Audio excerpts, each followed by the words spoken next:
يعني كنفضل اللغه الانجليزيه.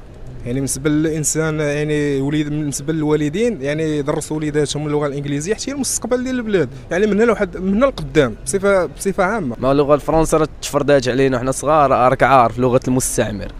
دابا اللغه الانجليزيه ولات ضروريه المستقبل ديال التلميذ ولا ديال الانسان اللي بغى، حتكون تقريبا سيطرت على جميع العلوم. سلام. الموضوع ديال اليوم شوف راكم عرفتوا الموضوع، وانا راه كيقلقني هذا المساله، داكشي علاش نقدر نفاعل. المهم نحاولوا حنايا نتكلموا بواحد الشفافيه، ولكن هذا الموضوع انا شخصيا ما كنحملوش، فهمتيني؟ ماشي ما كنحملش الفرنسيه بصفه عامه. علاش؟ الدوله هذه راه كانت واحد الوقيته دايره لنا الحمايه. كنعرفوا الحمايه راه معروفه، لكن انا بالنسبه لي اللي كنبغض هاد الدوله هذه، لان يعني الدوله اصلا نايضه على الثروات الافريقيه.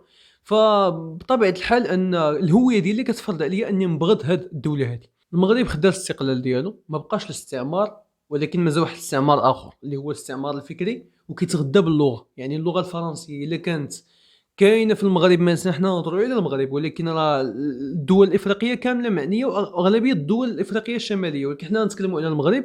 الا كانت الفرنسيه مسيطره في المغرب، فراه ديك الدوله كتكون مستعمره فكريا. انا ما كرهتش كون نوض في الصباح ونحل التليفون ونلقى تصريح ديال وزير التعليم كيقول باللي صافي غادي نحيدوا الفرنسيه في مره، ولا غادي ندمجوا الانجليزيه من المستوى الاول. علاش لا؟ وكانوا بزاف ديال الناس داروا حملات كبيره على هذه المساله هذه. مؤخرا بدات كتراجع عليها، درت هذا الفيديو كما الله نفكركم. كانوا داروا حملات واعرين بزاف في فيسبوك ديال لا للانجليزيه، لا عفوا، لا للفرنسيه، نعم للانجليزيه. ماشي حبا في الانجليزيه، ولكن الانجليزيه نظرا للقوه ديالها صاحبي. انا ما كنبغيش اللونجلي حبا في الانجليز ولا حبا في بريطانيا، لا صاحبي، ولكن اللونجلي لغه قويه، هي فرض راسها حيت سهله والعالم كامل كيهضر بها. مثلا الهنود كيشكلوا 20% من سكان العالم، وشي مليار و300، كان عندهم 60 و70% ديال الهضره ديالهم اليوميه داخله فيها اللونجلي.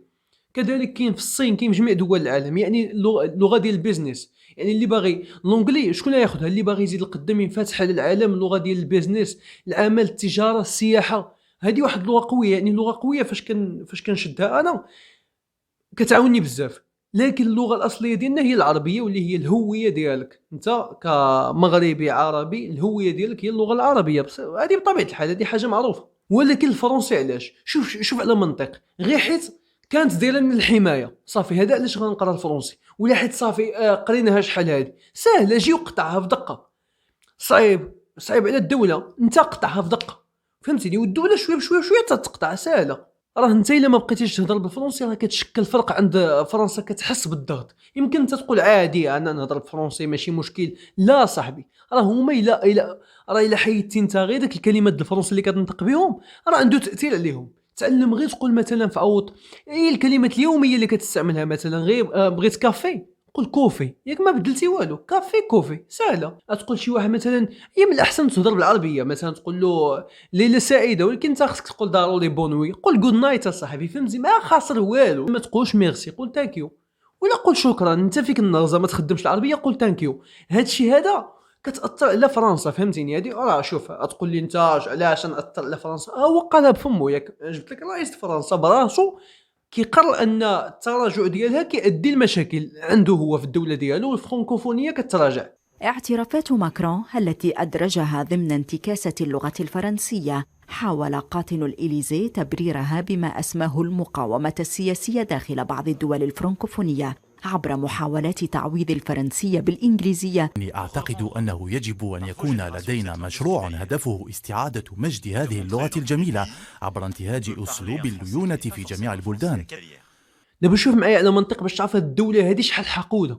تخيل معايا هي عارفه باللي اللونجلي افضل من الفرنسيه واقوى من الفرنسيه، وباغيك انت كمغربي ما تتعلمش اللغه القويه وتتعلم اللغه اللي قل منها واللي ما ساويه والو اللي هي الفرنسي باش تفيد فرنسا. يعني ما كتفكرش لمصلحتك، وانت كتجي تقول لا انا نقرا فرنسي وكذا، اش التخربيق. ومنطق اخر ثاني، انت فاش كتخلق كتكلم بالعربيه عادي. واحد الولد خلق في فرنسا كيتكلم بالفرنسي مع يماه وباه في ذاك العامين 3 سنين الاولى. من بعد ملي كيدخل للمدرسه شنو كيبدا يقرا؟ كيبدا يقرا اللونجلي، حيت الفرنسي راه اللغه ديالو. تخيل معايا انت كتقرا العربيه وغتقرا الفرنسيه اللغه الثانيه ديالك، شوف على منطق. الفرنساوي كانت لغه قويه هو صافي يكون مهني من اللونجلي بلا ما يقراها صافي، ولا كيقرا الفرنسي ديالو راه عنده الفرنسي لغه قويه. ولكن هو كيدخل المدرسه كيبدا يقرا الانجليزيه، وانت كتدخل المدرسه كتقرا الفرنسي اللي هي اللغه اصلا ديالو الاولى اللي تخلى عليها مشى كيقرا اللونجلي واحد المنطق مخربق. ما كرهناش وليداتنا من الابتدائي يدخلوا يبداو يقراو اونجلي. الا بغينا نزيدوا بالشباب ديال هذه البلاد اللي قدام والناس اللي كيدافعوا على الفرنسيه وعلى ان انا لست ضد اللغه، اللي بغى يقرا فرونسي الله يسهل عليه، واللي بغى عجبه فرون الله يسهل عليه، ولكن راه ماشي هي لغه باش نقدروا نزيدوا لقدام. اللغه الانجليزيه هي اللي ممكن نزيدوا بها لقدام. انا تعلمت الفرنسي في المدرسه حاجه طبيعيه، والباك يعني دوزت البكالوريا وبالفرنسي وكذا، ولكن كنتهرب اني نتكلم بها.